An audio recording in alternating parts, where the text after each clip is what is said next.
this was all because CLG was not complacent with that 5th, 6th place, and they want to be winners again. Yeah, 4/5 of this team have won an LCS championship for CLG, so they have a lot of experience they're taking into this playoffs. Let's see what they do here in game number 1. Picks and bans as we do get into the draft. Counter Logic Gaming starting off by banning that Jarvan that's so popular these days. Lucian as well. Team Envy going to go ahead and take Talia off the table. Yeah, and I'm seeing so many different variations of drafting in 7-16. It really feels like teams do not have a set thing that they need to do, and every team has a different look. Even the fact that CLG picked blue side today, when both Dignitas and C9 selected red side as their choice in every game. Yeah, there are a few things to kind of warrant that. When I was looking at Team Envy win rates, they have a 73% win rate on blue side, which is actually very high. And then the red side win rate is actually only 20% throughout the split. Ooh. So Envy on red side, they seem to struggle a little bit more, and definitely a lot more than their blue side. Yeah, and then beyond that, oftentimes when you do pick blue side, it's when you have one particular champion in mind that you want to pick. Ooh. Zach has been that pick on 7-15 or 7-16. Remember, he was nerfed pretty heavily on 7-15, and I think it's up for debate whether he is first pick needed, and that's one of the reasons you can see Envy, Orianna, and Talia aren't considered must-ban champions, and they're willing to give Zach through to CLG. Yeah, but this means that Lyra can pick an aggressive jungle matchup into Omar God. Zach doesn't really take aggressive runes at all. You can invade, you can punish him, and you'll be lower HP now because of the nerfs, and that's exactly what they're doing with an aggressive jungler. They pick up the Elise, they allow Lyra to do what Lyra does best, play that aggressive early game jungler. Get in the face of the enemy jungler as well as the enemy lanes and make those plays to start things off with. Talking about playmaking, they'll also pick up the thresh. And whenever you have an Elise, drafting another winning lane is crucial because your turret dives can put somebody very far behind. So I'm expecting something for Team Envy in terms of that last counter pick for either top lane for Seraph and possibly for Niski here to pick something up and then ban the others. Yeah, you wonder if they'd have to lock in their 80 carry for Apollo now, with 2 80 carries already banned, Trist picked on the other side, and potential bans that CLG could throw down in phase 2 since CLG was so quick at doing that. And now we will see a mismatch since they've locked in the Cassio. I feel though Twitch, Kog'Maw, Caitlyn, Sivir are all good picks for him. So picking your mid laner third here for Niski and then banning away some of the counters, you can pick the LeBlanc, you can even ban away things like Porky or Aurelion Sol at this point and have a good time. Let's see how they approach that as we get into the second part of the bans here. 2 left for each team. You did mention how the picks are mismatched, so expect to see different roles banned away by both sides as the jungle and the bot lane is locked in for CLG already, while the support, jungle, and mid laner picked up the team in. Yeah, so CLG, after that they first picked the jungler for themselves, they went with the full bottom lane here with the Tristana and then the Alistar. And these are kind of almost signature champions for these guys. Stixxay was one of the first people to pick up Tristana last year, even when it wasn't meta, and he's always been pretty good at that champion. And then Alistar for Aphromoo, a playmaker once again, and a champion that he is known for. Well, Aurelion Sol off the table. Don't risk it. Nope, you don't want to risk it against this guy who he has shown such ridiculous mastery over that champion.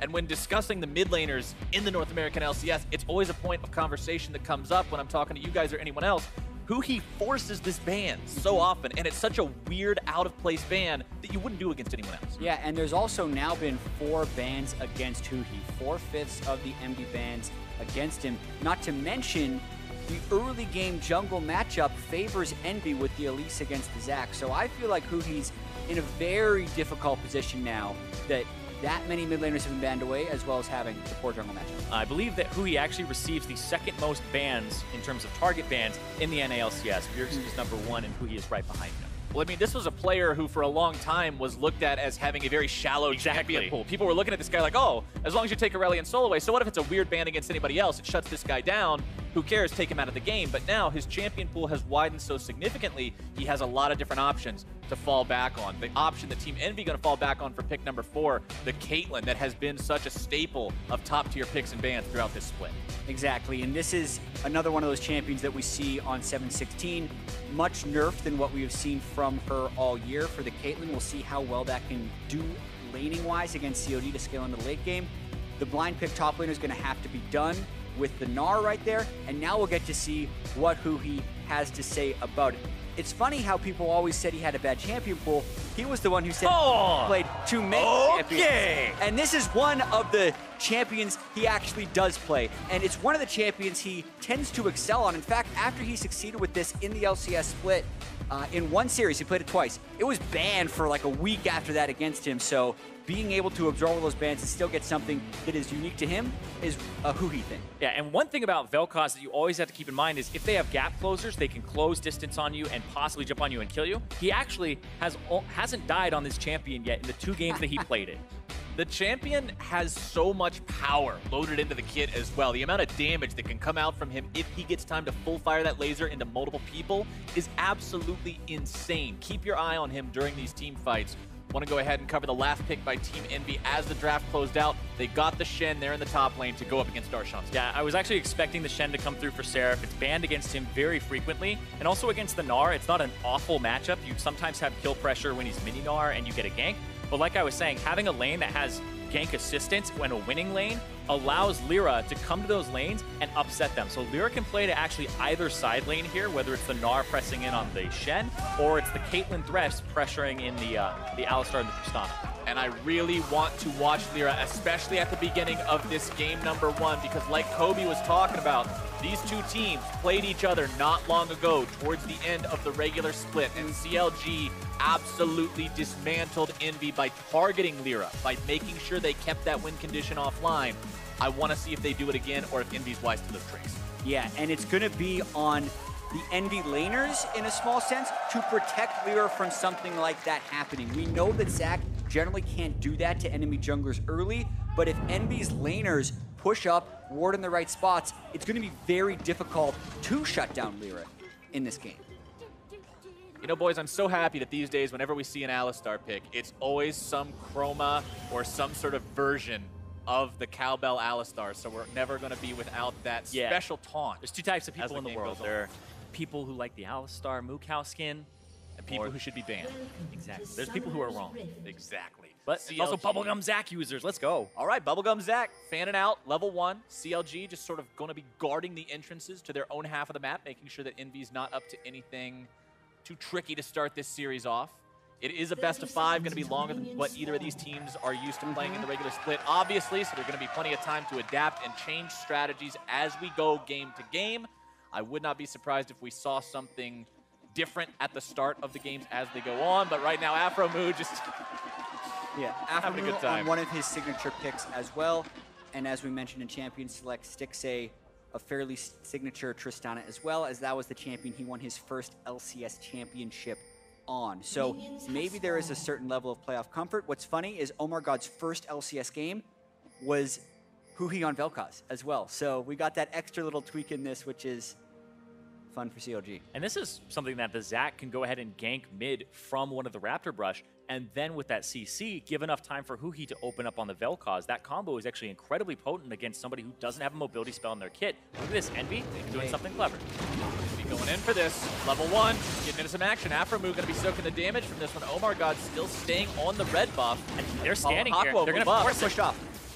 Moving in further onto Omar, taken down below 200 HP. Apollo is not going to allow him to finish this buff. All right, and this is the fear sometimes, Zach. Weaker. Oh, they're going to Peacemaker. They might just find the passive.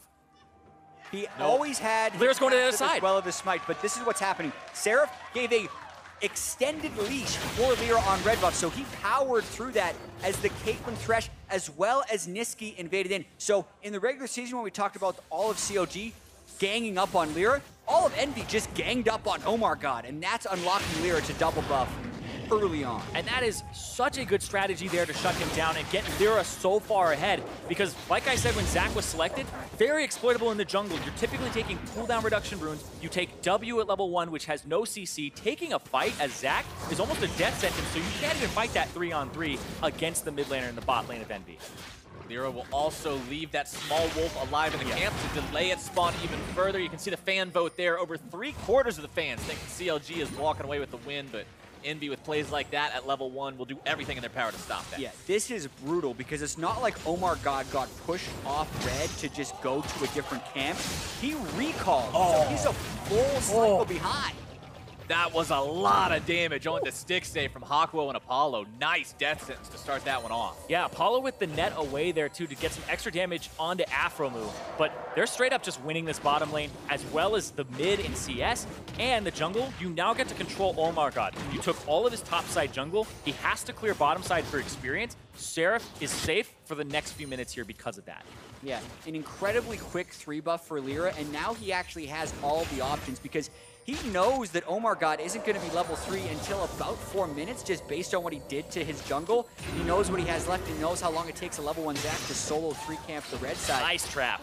So much good chain CC from Hakuo and Apollo. This bottom lane for Team Envy. We mentioned Apollo getting better. Hakuo truly doing a lot of work in the support role as well. Remember what I said about this Elise? She can go for a turret dive here. They just spotted her on a ward. She's going to go over and disrupt the Krugs. But Omar God just hit level 3, and they're going to spot him and control him a little bit. But it's also potential dive. Pretty risky, though. Thinking about it, if he would have seen that Zac wasn't there, or if he'd gone for a recall. Actually, I think Lyra was hoping that Zac had already recalled away from that one because we're 4 minutes and 10 seconds into the game, and that's just his 3rd camp to be taken. But this is still such a good start for Envy because not only do they have the jungle ahead, their bottom lane, where they got to pick the pushing Caitlyn. You need to pick another, right on it! Another God! trap into the damage! So close. Stixay has to use the heal to stay alive. Hakuo dials these in one after the other. Yeah, and as we pointed out in the laning phase, Apollo and Hakuo have had the best early game laning phase of LCS bottom lanes as far as some of the CS differential stats go. Hook after hook! He just doesn't miss, and it allows him and Apollo to completely control the lane. And I swear this Caitlyn nerf is something that came through, and it's potentially saved Stixay here. There was a lot of damage, 0.1 total attack damage, and also 20 base damage taken off of the extra damage from traps. Like, this right here is something that he's just barely getting saved, and the Caitlyn still looks like it's so abusive in the lane. Yeah, and we do need to talk still about the Caitlyn nerfs, because the early laning phase was very minorly nerfed. It's the scalings on the traps and the attack speed per level over a few patches that Caitlyn has lost. So the late game, if you're equal in items, is going to be much less than the Trist. But if you're able to bully lane to a point where you're still hitting an extra item on someone else, you're still going to be very effective. So for CLG, it's all about withstanding this storm of the way Caitlyn lanes early. Yeah, and you can see they kind of went for that from the start with the Relic Shield. We've been seeing a whole bunch of ancient coins, but both supports said we need to be able to at least sustain and be a presence in this lane in some way, shape, or form. But like you said, right now, Apollo is sitting on BF Sword Gold versus the pickaxe that Stixay was forced to buy off that back. And boys, right now there is almost a 1,000 gold lead for Team Envy over CLG just because of the massive advantages they have accrued for themselves in both the jungle and the bottom lane, as Lyra continues to just move up and take things away from Omar God. Exactly. 400 of that gold is Lyra versus Omar God, and you do need to see where there is the moment that he can pay it forward, because he has the advantage over Zac, but if you're thinking about a late game team fight, Zac will still be effective, whereas Elise could potentially struggle for that. So unless he's actually snowballing his lanes after getting ahead of Omar God, it could be a bunch of ado about nothing. And you can see he's definitely going for that with the mobility boots here. An early buy of that just to get around the map on the Elise and be a little bit faster to the camps, invade, keep that uptime and that efficiency up, because now he's even got a good jungle path coming his way with a red buff top that'll get him level 6, and he'll just keep going into that jungle. It could get him to the enemy blue buff when it's about to spawn, and that might be the next play that's coming out here. Team Envy looking for an opportunity to translate these advantages for their jungler, like you said, Jad, into an advantage for someone else. Lyra has not found his way really into any other lanes. We saw the attempt bottom where he was sort of found out, maybe even accidentally, by the Zac. But if he can get one of those ganks off, unleash some of that power that he gets through the mobility of the early purchase on the level 2 boots, that's when they can actually start snowballing this game even harder. They've got to do something with this. They are up against a Tristana and a Vel'Koz and a Zac, and the scaling is very frightening. Exactly. It's 700 gold, 400 to 500 of that gold is on Lyra. And then you look at the CS in the lanes, and mid is equal, bottom is basically the BF to pickaxe advantage, but still no turret damage. So these advantages have not been converted on, so to speak, yet by Envy, but they are on the brink of being able to open up a lead. Stixay and Afromu have also staunched that bleeding of CS in bottom lane. It was getting a little severe there for a while, upwards of 15 to 20, but Now they've kept it comfortably around 10. And remember that Envy were the ones, although they had their support early, they knew what both of CLG's bottom lane champions were before picking that Caitlyn. So they picked this specifically for this matchup. Yep, and you can see Lyra walking in towards where you talked about, the bottom side of the map where they have that priority. And he's looking for Zach, but Zach was just handing off the blue buff. And they know that because they can see it on Huhi. Yeah, and I think there's good wards by CLG in their bottom side jungle here. Got to point out that Aphromoo rushed the Sightstone rather than something like Boots of Mobility because he knows he's not in a position where he can roam against an Elise. That's just going to be where Elise wants to find him. Instead, he defensive wards his own jungle and allows Omar God to go bomb Cinder, not go for the early Tracker's Knife, and they're trying to disrupt this invade. The Red's probably over to Envy, though. Yeah, they have to back off because Niski actually has mid-priority here. And now he has to go back for it as he comes in. Got to get the smite. All right. Omar. Yeah, cute. Omar getting himself CC'd, but Envy doesn't want to force a crazy fight in here. I like this restraint. There's no reason to force that. Yeah, but I like that Envy are keeping their foot on the gas pedal here to try and keep Omar God down. He has not been able to even throw an elastic slingshot toward a lane in the first 9 minutes of the game. It's just all been about taking care of his jungle. But I also want to say they need to complete the two-step plan of taking over the game as Elise.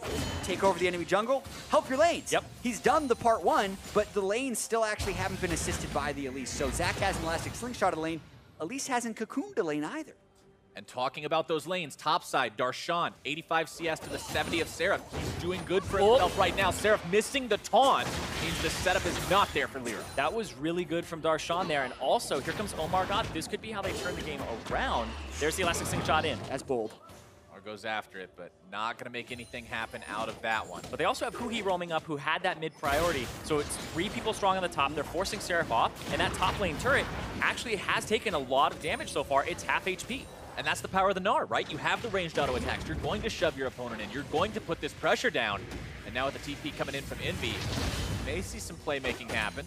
Lyra and Seraph moving around, seeing maybe if they can find anything, instead just backing away as the bottom lane continues to tell the same story it's been telling for the first 10 minutes of this game. Apollo and Hakuo making Stixxay and Aphromoo very, very familiar with how bottom lane looks from underneath their own turret. Yeah, you really want to have something happen on this bottom side of the map as Envy, whether it's getting the Drake with the blue buff and the Cassiopeia, or going for a dive. You want one of these things. Nice pull again. Yet another pull, more chill. You see more burst.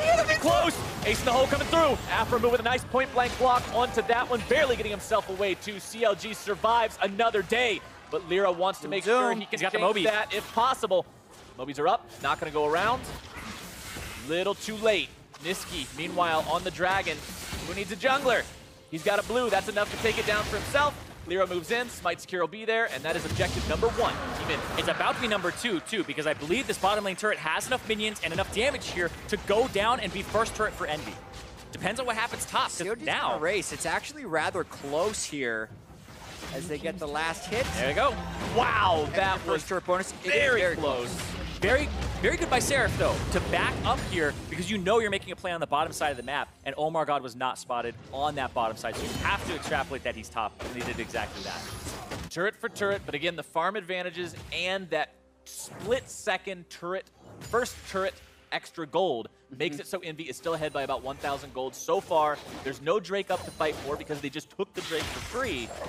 So it will likely be a little bit of a wait before we get to see them have anything worth having one of those larger skirmishes over. And now, Envy, with the bottom turret down and the top turret down, they have a chance to swap lanes here and try to go and accelerate the pace of the game with the Caitlyn to get the top turret, get to like level 9, start putting points in trap, go mid, and start just going all around the map. But it looks like they're just going back to kind of the standard lanes.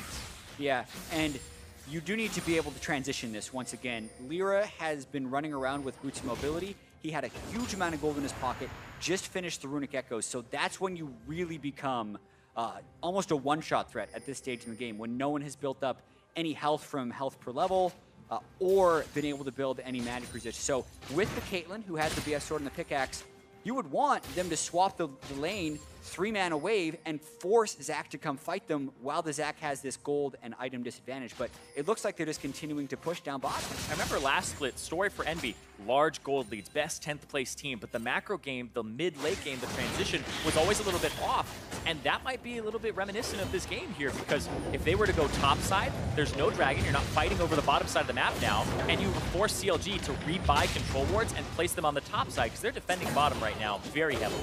Darshan is just destroying Seraph in this 1-versus-1 top side. And honestly, Darshan has done so well in the top lane this split, but now Apollo has found himself in some trouble. That Lantern is interrupted. Apollo is going to stand united. Keeping him alive for now as he throws down the Spirit's Rep. Darshan going to be taunted.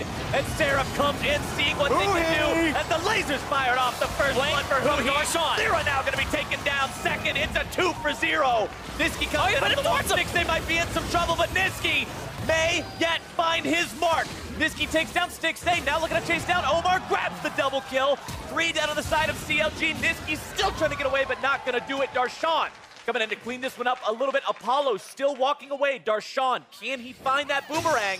Jumps forward, does not quite hit it. And the chaos ends in a 3-for-3 and a closer game. We're now at 300 gold as the difference. And that was so close to being even better for CLG until Afremu hit Niski towards all the people he could kill. But we're going to watch this one more time, and the question for Omar is how do you respond to adversity, especially as a rookie in your first playoff? This was a great initiation by Omar. Yeah. Let's bouncing out of the Lantern to completely cut off Apollo. Yes, Seraph comes in, but he flash taunts to get the blobs out, and who he has roamed around where he can get a lot of damage out. Then the flank from Darshan is also great, but Stixay flash to safety only to have Afro go and help him. Afro then falls to Apollo, and the rest of his team can no longer help Darshan finish Apollo and Hakuo because they now have to fall back to deal with Niski. So Darshan finishes off for a 3-for-3 and a bit of an oopsie on that headbutt from Afro. Yeah, and that's a bit of oopsie from both sides because Envy, that's a very unsafe route to take through the jungle at that point in the game.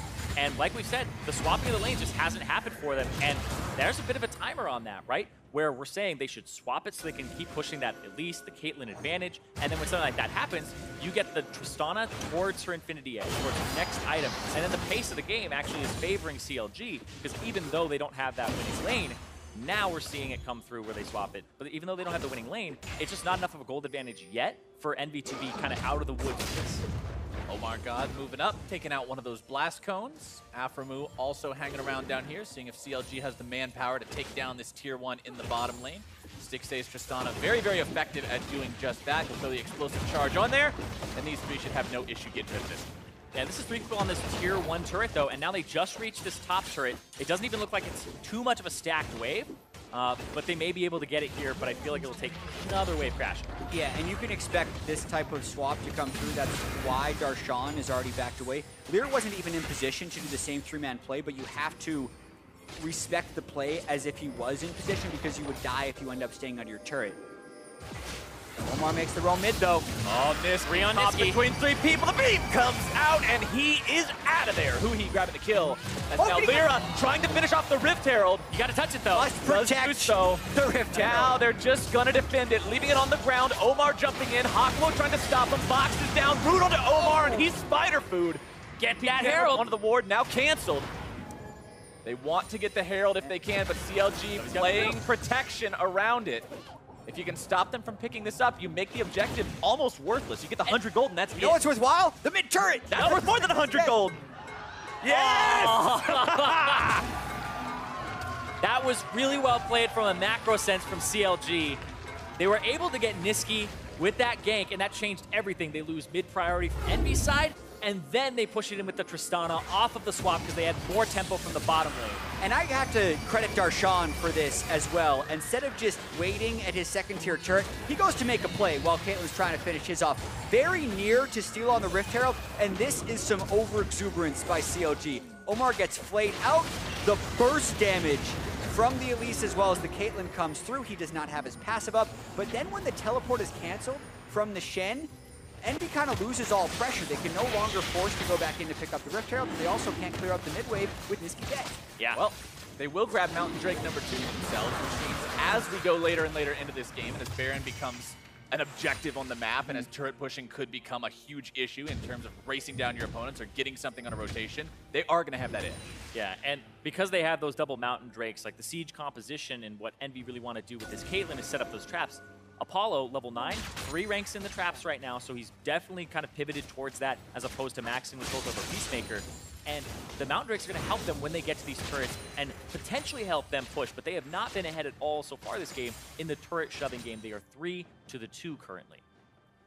And they didn't get Rift Herald, so they aren't even going to be able to knock down that mid one. It's hard to get Vel'Koz's mid turret with the W just clearing everything out. Smacks first. Vel'Koz will have great wave clear. I think the biggest use of the double Mountain Drake will work with essentially the synergy you'd have between Cassiopeia and Shen. You're able to always have Shen in a side lane, so if they ever have a fight where both Darshan and Seraph use teleport, they then just go force Shen down on the bottom side. Cassiopeia can apply so much Baron pressure as well. You can create a quick 5v4 and rush the Baron incredibly quickly, which will almost CLG you a 5v4 fight if CLG try to go in. That being said, doing that against a Zac and a Vel'Koz, even in a 5v4, could be disastrous, so EnVy has to proceed with caution. Yeah, EnVy have to get creative, though, because, like you said, the Siege is something that's not going to work out for them because of the Vel'Koz in mid. They're going to have to find some type of pressure in a side lane, but the Gnar is beating the Shen right now, so now you have to kind of figure out where you're putting your resources, because the Baron's up in a minute, and that's really what you have to play for here with those Mountain Drakes, like you said. It's almost like EnVy, you're going to have to gravitate towards that. And honestly, this Vel'Koz pick has been doing so much for CLG so far. Huhi still unkilled in the pick. We mentioned that that was the state going into this game, but the range on this champion is so extreme that when you look at the lineup on the side of EnVy, yeah, you've got Caitlyn as one of the longest range 80 carries in the game, but Cassiopeia is a mid-range threat. Elise is trying to get on top of you from a mid-range area of effect. Yes. It's going to be difficult to actually get to this back line and take Huhi out of the picture. Yeah, and this is just one of those things that Huhi does. Not only does he have the Aurelion Soul that you're not used to playing around, he's got the Vel'Koz that many teams are not used to playing around from a pro setting. So Cassiopeia feels like a very blind pickable champion into a lot of matchups once you've banned out a few things, and against CLG that could just not be the case sometimes. And like you said yesterday, a lot of those high-presence mid laners got nerfed on 7-16.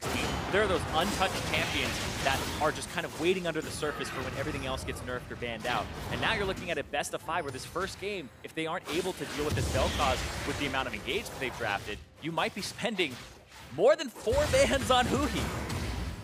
It's crazy to think about. Yeah, but EnVy also still has a lead in this game. Not only do they have the gold, they have the double Mountain Drake, which is going to be so important to track as we go forward. Infernal Drake is the next one up. That's great to have double Mountain for as well, because you get to kill that in about 2 seconds if you're there for the spawn. Now, the thing I want to mention, though, going back to what you talked about earlier, specifically, Jat, is when we get into these late-game team fights, because EnVy does have a lead, but granted, it's 500 gold of a lead. Right. The Zac is still going to be super effective in a 5 versus 5. Lyra, although he is 1-1-2, although he has found some damage and found an opportunity to get onto the CLG lines, he hasn't run away with things like we were kind of expecting him to do. And Hakuo now going to be jumped on. The damage from Stixxay comes through the stun and the flash away with Stand United. Hakuo will live. Yeah, a lot of critical summoner spells burned there, however. Seraph has to immediately go back to base, and that's a lot of map pressure in the favor of CLG. To get to that point, it is funny, the juxtaposition between the Zac and the Caitlyn nerfs and how they're more distinct in their power curves now. Oh, that was close. Had to heal. Anyway, Zac lost a lot of early pressure, which CLG had to do even more to get him through that early game now. You saw they could pretty much do no offensive plays with any of their lanes thanks to what EnVy did. But then Apollo, while bullying that lane, is only 15 CS up on Stixxay now, and the game is still even in favor of CLG turrets. So that discrepancy is going against EnVy, as is the Zac versus Elise power curve. So CLG does want this to go to late game, and they're okay with that. Exactly, and I think looking at composition, I feel like CLG are in a much better spot than EnVy right now. I feel like the gold being tied or even with EnVy in lead is deceptive at the moment because CLG's composition has a really long-range mage that'll put Cassiopeia at a disadvantage. You have Engage, you have the split push advantage, and then you also have more wave clear than the enemy team. So even if EnVy wanted to shove up, you can stop that. They can't split push with the Shen and have that advantage on the global. You have to go for picks. Afro will take it pretty low there. Lyra repels up, lands on the other side of the wolf pit to keep himself safe. And it's so dangerous to chase after CLG as well because there's so many tools at their disposal to stop you and just burst you down. And every time you're playing against a long-range mage, like the Vel'Koz, you have to think about how much engage you have. Like you said, it's hard to kind of get in on that CLG team. The Afro will be able to hit you out. They have Buster Shot, ways to disengage, also ways to engage. But the Vel'Koz, you have to use like Shen, Taunt, Flash, even then worry about the disengage. So getting on this Vel'Koz and staying on this Vel'Koz and the Tristana is going to prove to be a very difficult task for Envy. The Cocoon lands from Lyra there onto Stixxay, but the follow-up isn't possible as they try to close the gap. They just have more and more spells from Boogie flying at them. They'll do it again to secure some vision around the Baron, as it is now live, 23 minutes into the game, so we'll have that one to worry about more and more as the clock ticks forward. Infernal Drake spawning in 15 seconds, though, likely going to be a fight over that. Yeah, and I think the fight both teams are okay with having. Envy, it'll force CLG to kind of come to them. Whereas CLG, they're all right with having a team fight with the way that the game has panned out so far with the 2 items. Look at that, there's the burn. Baron Rush, though. It actually is a lot of damage. They can get it. It doesn't matter. Darshan's gonna hit third. 2K. Take him out if they can. Afro move. Omar's go in. taking it. Oh my God! And Omar God takes the Baron at CLG. Now mounts the counterattack. The light bomb disintegration rate finding its way onto Niski. Lyra repels up and over, lands on the other side of the ball. Darshan chasing after, and the boomerang blade takes him down. CLG, what a steal. Omar God, there's your moment. The clutch moment that CLG fans have been waiting for from Omar God right there. Held down in the early game. Baron steal into the Infernal Drake because they can potentially go straight for that. That gives CLG control of the game. The flay and then the missed hook allowed Omar God to get in. Hakuo was doing his damnedest, but it's still not enough to shut the rookie down. Oh my goodness. And so much of these Baron things is on the team. Lyra needs them to keep Omar away from the pin here. That's what Hakuo is trying to do. Gets him with the flay, doesn't lock in the hook, and it's just a flash smite for Omar. Envy was kind of pulling off the Baron for the impending fight, which is understandable, but they have to completely burst that Baron down until it's dead if they're going to make that call, not peel off half a second before it's done. You can take his blue, you can take his Gromp, you can take his Wolves, but he will take your Baron. CLG now in the driver's seat. 2,000 gold up, they collected the Infernal Drake, they've got the Baron buff for greater than 2 minutes remaining.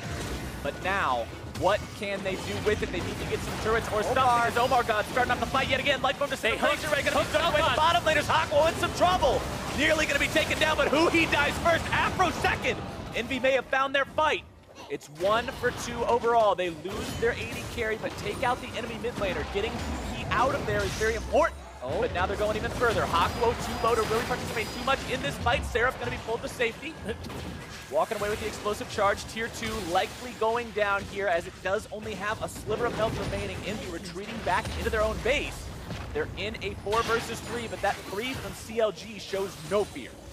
Yeah, definitely a little bit of a messy fight there as who he did get hooked by Hakuo. So very nice catch there by Envy, kind of keeping them relevant in this game. Do want to go back to that Baron steal though, yet again. After this replay, we'll talk about it. Yeah, so Omar God goes in, hits them both together, but this is big because Apollo on the left side is forced to flash out, and the hook really, like we said, it's hard to engage on this Vel'Koz. You really have to look for that pick. And then Seraph saves Hakuo there, but it ends up with Stixxay getting Apollo, and then the double rocket jump. But like you were saying, Jat, with the Baron. Yeah, so the smite from Ogmar was pretty much perfectly timed. What you can do with Elise oftentimes is you time your Q, execute with your smite. And since you're the one doing that, right, you get it at the same time. However, the problem with any of this is the Q has an animation. So even if you're going to time it exactly when your Q lands, with exactly when your smite lands, the enemy jungler can do that too. And Omar actually just smoked more perfectly than Lyra did. And he's gone. Yeah, they jump on him bottom, and they pick him up. This frozen mallet is doing so much for Darshan. Yeah, he's got an adaptive helm maybe for Vel'Koz, but that does not help you against Gnar Trist. No. So he gets bursted down real fast. Not even a little, only a Ninja Tabby to protect himself against the combined damage of those two. I mean, Seraph is out of there for 25 seconds. Only 2 seconds remaining on the Baron buff. Light from Disintegration Ray. Apollo, you better not walk back into that one. CLG looking to push onto the tier 3 now. Break open the inhibitor line. Stixxay will not stop shooting as the death sentence comes down. Only finds its way to Afro, who mounts his counter attack back into Hakuo, who's now going to be taken down. Stixay will not let him escape this time. Niski, Apollo, and Lyra trying to defend this one, but it's 5 men strong from CLG versus 3 from EnVy. And just they're about to fall. This effective range of this Vel'Koz versus what the Cassiopeia has, I have to say, when you're talking about a coach like Zix and this team of CLG that has these champion pools that are so flexible, you can really craft some creative things that are frustrating to play against. So huge shout out to both the coach and the team for that. Yeah, and being able to play around what matters right here. They want to be able to get a push down, and Seraph is overextended. So they set up a bit of a bait. Darshan's always had the lead, Stixay then 2v1s. But at the turret itself, the fact that Huhi could zone Apollo off the turret, but then Aphromoo stands in front, tanks all the traps, and no one on EnVy can zone Stixay off the turret. So that's kind of what matters there, is whose DPS can actually do the damage. And in that fight, it was completely CLG's. Now, EnVy has to find some kind of a way to hold on, because there's an Infernal Drake spawning in 2 minutes. They're down 4,000 gold. They've lost the most important inhibitor on the map whenever Baron is potentially available, which will be for too much longer. A few more minutes on that one. 4,000 gold Baron power play for CLG off that steal from Omar. And Omar God, like we said, came in near the end of the split, and all eyes were on him, kind of under the microscope there, because CLG, well, they were still having mixed success. Last time they actually had a 2-0 week was back in week 5. So the last 3 weeks of the split, they were just splitting 1-1 back and forth. And a lot of people were pointing at Omar God and his familiarity with the team. With the time, they've been able to get him a little more acclimated. And what happened at the very start of this game is the nightmare you have. Feels bad, man. As a Zac? You're up against an Elise as a Zac. You have to recall because the bot lane and mid lane pushes you off your red. The jungler then steals your blue. Like, what do? And it's... You scale. You scale. And your team needs to be okay with that, which is, I think, one of the most beneficial things about being on CLG is their ability to commit to team play, because everyone on CLG then says, we are no longer allowed to be aggressive in lane for the next 10 minutes, and we need to make sure we don't lose this game then.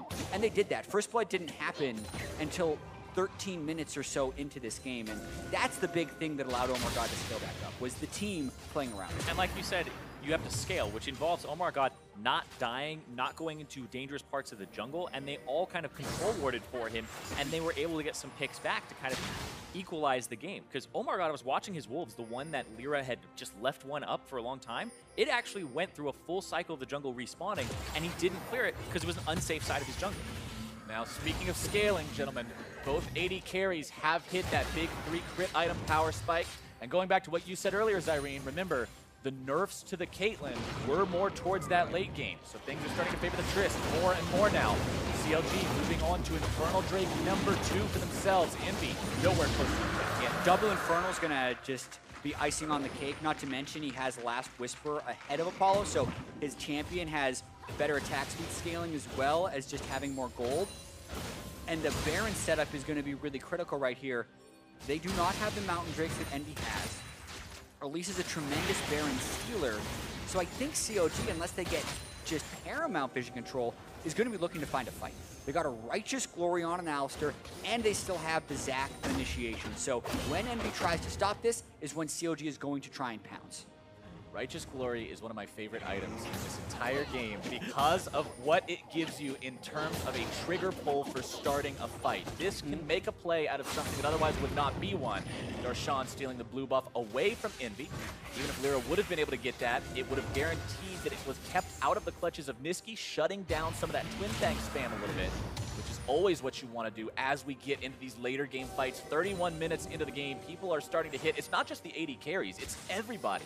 It's starting to hit those big multi-item power spikes. The tanks are becoming those brick walls that are nigh impossible to get through without proper focus fire, but the carries are the wrecking balls that can knock them down. Yeah, and like you said, the items coming through, Huhi Banshee's Veil for him, even harder to get on this Vel'Koz, have your CC land. So you can't hit him with just a long-range hook for the pick now. You got to get him with something else first, and then have the CC come through. It's actually so frustrating to play against this, and this is something that you look at and you're halfway through the game and you go, man, the draft is something that is not allowing us to actually get to this guy, and that feels bad.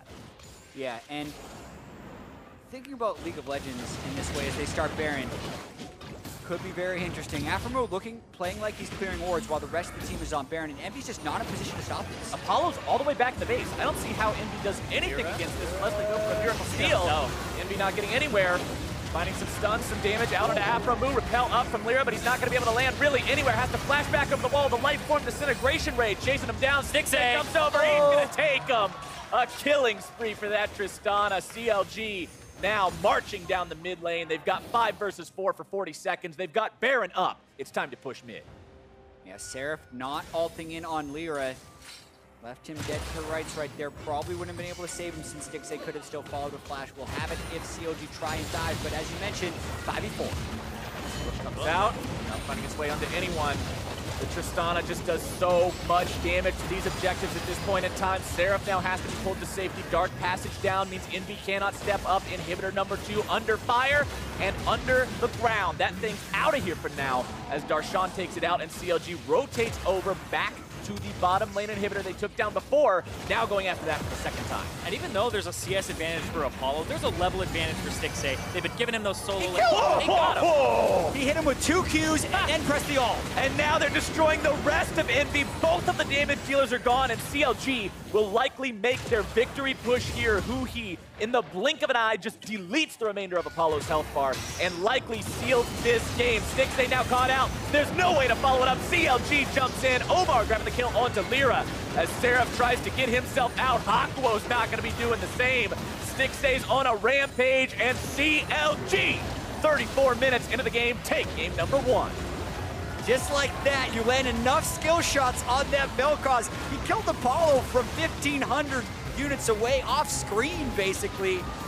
But the clutch smite from Omar God, withstanding the early game power of Lyra's Elise as well as Apollo and Hakuo's bottom lane, bought them enough time to scale and get to the team play aspects, and that's what they did. And so many times as a jungler, when you get put behind like that, you feel, I don't want to be a liability to my team. I don't want to have them have to play around me. And then you go too aggressive, you try too many things, but everybody on CLG, it looked like they were okay with giving that away, saying we scale, back up, it's okay, don't take risks, and then they were able to find the picks later on. So Omar God did not get ahead of himself, did not get flustered at the fact he got put behind, and didn't go for very risky plays, which is something that I have to say is something you, in a rookie, you want to prove yourself. This is how you prove yourself, not by making those aggressive plays, but by being able to be standard in your play and to play from behind. That level of patience truly is impressive, especially considering he's a rookie, like you said, and I wanted to keep eyes, I said it at the beginning of the game, on how EnVy was going to address the fact that CLG beat them last time by containing Lyra. This time, they didn't contain Lyra. Lyra was off to a really good start, but he wasn't able to do anything with it. EnVy's early game power machine was shut down. It hit the mid game, and CLG, with that patience, scaled him to the victory. Absolutely, and Lyra, while he did get very ahead of Omar God, and you need to credit that for him, has to be able to get his lanes ahead, right? Because the carry performances is what's going to be mattering at the end of the day. Nice draft, nice play by CLG. Game 1. Well, for more on the CLG win in game number 1, we're going to send things over to the analyst desk. Thank you very much, Captain Flowers. CLG coming away with game 1 here in our best of 5 series against EnVy, but I want to key off of exactly what they're talking about, the jungle matchup. First, let's put it into context of the team compositions as we pull this up. We've got the first pick, Zach from CLG, up against the aggressive early jungler in Elise for Lyra. It's a little scary just because with Zach getting nerfed a lot recently, he doesn't feel like he's quite that first pick priority. We didn't see it at all really yesterday, and it feels like something that is more of a pocket pick. Or not pocket pick, but just like you can pick it if you're good at it. And Omar God, it's nice to see him on a tank. That seems to be more his play style, and he was able to perform on it, but it was rough, especially when you're playing into Elise. Yeah, I mean, like you're talking about, especially the current state of Zach, I was like, oh, well, you probably don't have to first pick it. I'm totally fine with them, building around that and actually incorporating it into their composition, but maybe a little bit different draft priority, but didn't end up being an issue later in the game. Early, though, EnVy very clearly came into this game thinking exactly what we thought after the last matchup with CLG, where they're like, we are not letting the jungle takeover happen, team-wide invade, and I think that Apollo and Hakuo are the ones that deserve so much credit for this. Very much so. A very clear level 1 strategy from EnVy, identifying that the jungle matchup is what was going to swing this series as a whole, or at least that's what they believe. And so, denying Omar God his first buff, any camps here in the early levels, while Lyra is just free farming on the flip side of the map. Yeah, and Apollo in particular being pretty fearless here. He knows that they're in this brush, continues to walk up, just pelt people over and over. Exactly. He'll step back into the brush whenever he has a chance, if it's in range, to charge up his headshots faster. He sticks around never lets Omar God get back in before the patience runs out on the Brambleback, because he could see, he was like, okay, it's only a half bar here. Right. Omar's going to come back and try and finish it. Couple more headshots there. It takes him down to half, and so much credit to the bottom lane, because even after sticking around for a super long delay on the pull, they then crush the bottom lane as well and get a bunch of pressure. That's the thing, though, for me that's like a little concerning if you're an EnVy fan, is this was like a pretty ideal start where Lyra gets a massive lead. He goes down to the bot side to try and catch out Omar a little bit later. He finishes Krugs right before he gets there. Then the bot lane can't get a dive off, and even though bot continues to force around there and they're able to snowball through that, they get turret and dragon and things like that, they're not actually able to convert that into anything tangible. And as we get into the mid game, CLG is pretty much even, just down a little bit in dragons. All right, without a doubt, that start is going to cause some worry for EnVy, the team itself, and the fans at home in the fact that they didn't extend a larger lead. Of course, let's acknowledge the tools that they did pick up as a result of this, right? They did gain that pressure in the bottom lane to win the 2v2, as well as from that roam down to the bot lane from the Elise, get the first of the Mountain Dragons, and then subsequently a second. And that did kind of give them a few things to work with in the mid game if played properly. Yeah, the Mountain Dragons they were stacking up were actually very, very beneficial, allowing them to get that pressure on Baron that we saw to transition through to the mid game, plus that first turret gold. So there was kind of the snowball set in motion for Team EnVy, and it kind of culminated in this, though, where, oh my God, this is going to do wondrous things for the confidence of a rookie in playoffs.